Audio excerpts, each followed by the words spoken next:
Alors aujourd'hui, je te propose une expérience sur le Titanic. Est-ce que tu connais le Titanic? Oui, mais jamais vu. T'as jamais vu le film, hein? Non. Bah, il faudra le regarder parce que franchement, c'est un chef-d'œuvre.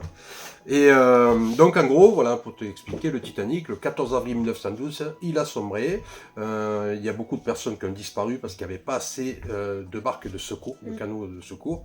Et du coup, certains ont été privilégiés, ont pris les canaux, d'autres non. Mais le Titanic s'appelait le RMS Titanic. C'est là où c'est intéressant, c'est que RMS Titanic veut dire Royal Mail Ship. Il transportait du courrier. Et pour transporter du courrier, il disposait d'une petite barque, toute petite, qui pouvait tenir 4 personnes. Hein. Et de temps en temps, dès qu'ils croisaient un cargo, ils descendaient avec leur sac de courrier, ils donnaient à l'autre cargo avec cette petite barque, qui servait justement juste à ça. Mais ils n'en ont pas parlé le jour J. Et cette petite barque, certains étaient au courant qu'elle existait. Et aujourd'hui, voilà, je te propose cette expérience suivante. Donc ici, nous avons une petite carte. Ici, nous avons des passagers qui étaient au courant de l'existence de cette barque. Et comme tu peux le voir ici, on a un bateau, ce fameux bateau dont je te parle. Et ici, on a des crânes. Oui. Donc tu vois, ils sont bien trop nombreux pour pouvoir se placer dans le bateau. Donc ce que je te propose moi, alors je te les montre un peu comme ça, tu vois, des jolis personnages, des femmes, des hommes, il y a tout âge hein, en réalité. Hein.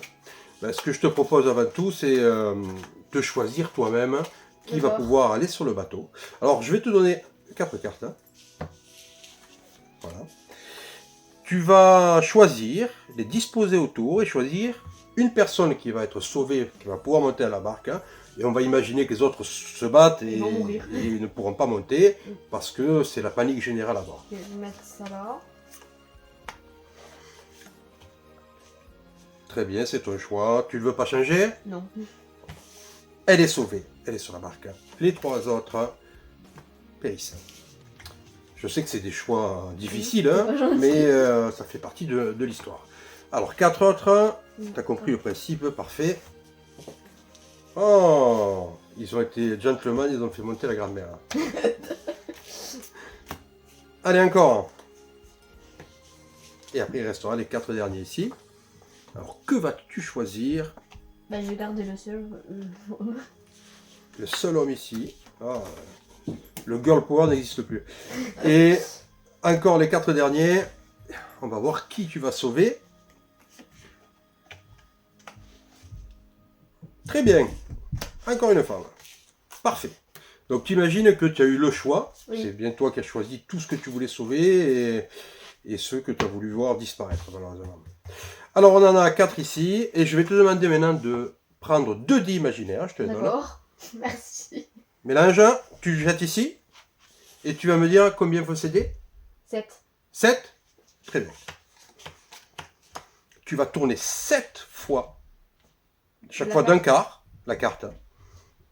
Et on va voir quelle est la personne qui va pouvoir rester à bord. 3, 4, 5, 6, 7. Et 7. Si tu avais dit 8, c'était ici. Si tu avais dit 6, c'était là. Si tu avais dit 5, c'était là-bas. Si tu avais dit 12, ça aurait été autre chose. Voilà. Donc la seule personne qui est sauvée, c'est cette personne-là. Les autres, malheureusement, alors on peut imaginer un scénario où ils sont 4, ils dérivent, partent à la dérive, ils ont faim, ils se disputent, ils tombent à l'eau, lui il pousse cette dame, puis elle le pousse derrière, il tombe à l'eau, et c'est la seule qui est retrouvée. Enfin, c'est une hypothèse.